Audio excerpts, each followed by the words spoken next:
అందరికీ నమస్కారం.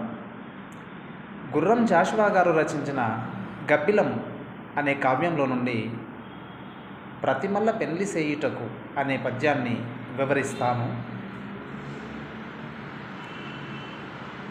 ప్రతిమల్ల పెళ్లి సేయుటకు వందలు వేలు వేయించుగాని, ప్రతిమల్ల పెళ్లి సేయుటకు వందలు వేలు వేయించుగాని, దుఃఖితమతులైన పేదల పకీరుల శూన్యములైన పాత్రలన్ మెతుకు విదల్పది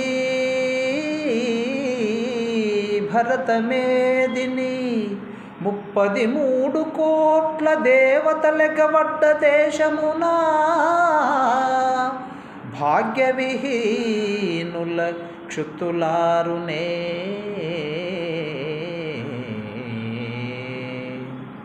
ఈ పద్యం గుర్రం జాషువా గారు ఒక గబ్బిలాన్ని కైలాసంలో ఉన్నటువంటి శివుడికి తన యొక్క బాధను రాయబారంగా పంపిస్తున్నాడు.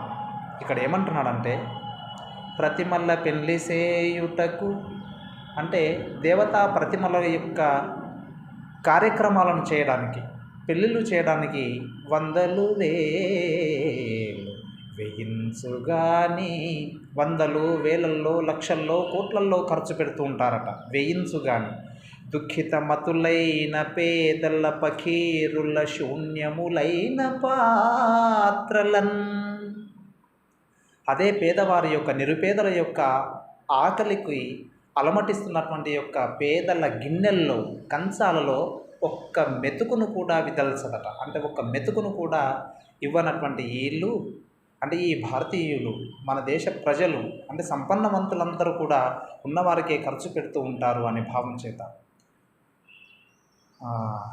33 కోట్ల దేవతలెగవడ్డ దేశమునా, ఇంకేమంటాడు, 33 కోట్ల దేవతలెగవడ్డట్టు ఈ దేశమున భాగ్యవిహీనుల క్షుత్తులారనే, అంటే దురదృష్టవంతుల యొక్క, అంటే అదృష్టానికి నోచుకోలేనటువంటి యొక్క ఆ నిరుపేదల యొక్క క్షుద్బాధ, ఆకలి బాధలను తీర్చుకుంటారా, పట్టించుకుంటారా అని తన యొక్క ఆకలి గోడును, తన యొక్క ఆకలి బాధను కైలాసంలో ఉన్నటువంటి శివుడికి ఆ గబ్బిలం ద్వారా రాయబారాన్ని వినిపించమని పంపిస్తూ ఉన్నాడు కవి.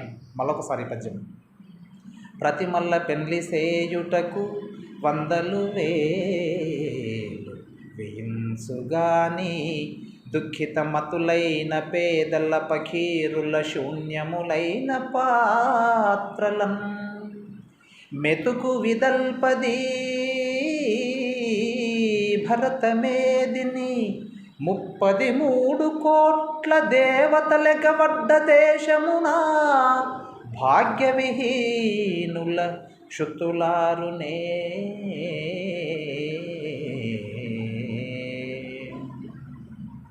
ధన్యవాదాలు.